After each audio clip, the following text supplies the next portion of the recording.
What's the meaning of banns?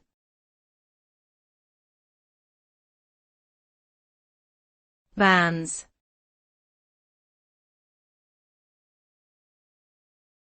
Banns.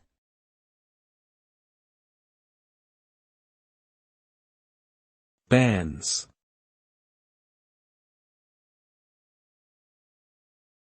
Bands.